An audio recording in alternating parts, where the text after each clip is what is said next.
নাম হাবিলুদ্দিন নিৰক্ষৰ কবি ঘৰমৰ গুনিয়ালগুৰি জিলা বৰপেটা অসম। মই এতিয়া আছোঁ গুৱাহাটী যিটো দিছপুৰ, এই দিছপুৰত মই আছোঁ। গুৱাহাটী দিছপুৰত যিটো MLA হোষ্টেল আছে তাতে মই আজি আছিলোঁ।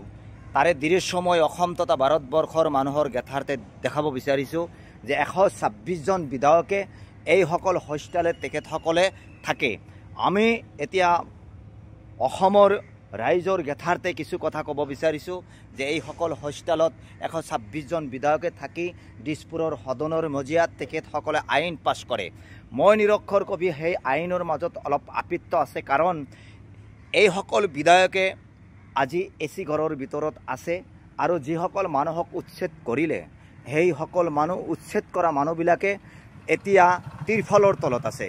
এতিয়া অসমৰ এজন নিৰক্ষৰ কবি হিচাপে এইসকলক এটা প্ৰশ্ন কৰিব বিচাৰিছোঁ যে আপোনালোকে AC ঘৰৰ ভিতৰত আছে আৰু যিসকল মানুহক নিৰহ মানুহক আপোনালোকে উচ্ছেদ কৰিলে, এই বিজেপি চৰকাৰে উচ্ছেদ কৰিলে, সেই উচ্ছেদিত মানুহবিলাক এতিয়া তেখেতসকলে তিৰফলৰ তলত আছে।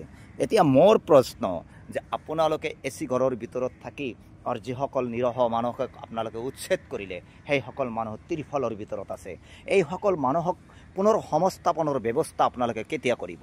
মই নিৰক্ষৰ কবি হাবিলুদ্দিন আপোনালোকক প্ৰশ্ন কৰিছোঁ আৰু ক'ব বিচাৰিছোঁ, বিজেপি চৰকাৰখনক ক'ব বিচাৰিছোঁ যে আপোনালোকে অতি সোনকালে এইসকল মানুহক নিৰাপত্তা দিব বুলি মই আশা ৰাখিছোঁ। আৰু এই হোষ্টেলবিলাকে আপোনালোকে আইন নিৰ্ধাৰণ কৰে, এছেম্বলিৰ ভিতৰত আপোনালোকে আইন নিৰ্ধাৰিত কৰে।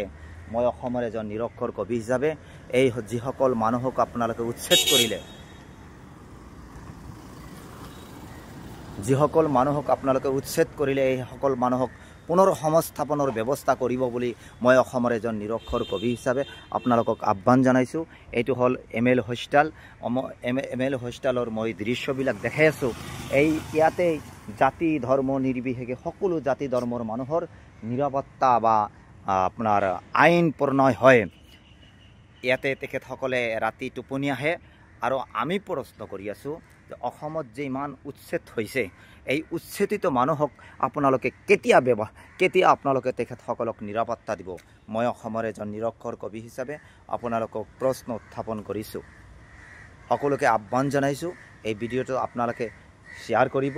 মই এতিয়া আছোঁ দিছপুৰ যিটো MLA হোষ্টেলৰ ওচৰতে আছোঁ। তাৰে দৃশ্য মই দেখাই আছোঁ। চাই থাকিব নিৰক্ষৰ কবি হাবিলুদ্দিনৰ পেজ। আপোনালোকে নতুন নতুন চাব পাৰিব। এইসকল বিধায়ক ইয়াতে থাকে, 126জন বিধায়কে ইয়াতে থাকি তেখেতসকলে এছেম্বলিৰ ভিতৰত তেখেতসকলে আইন পাছ কৰে। তাৰে দৃশ্য মই দেখাই আছোঁ। চাই থাকিব আপোনালোকে নিৰক্ষৰ কবি হাবিলুদ্দিনৰ পেজ।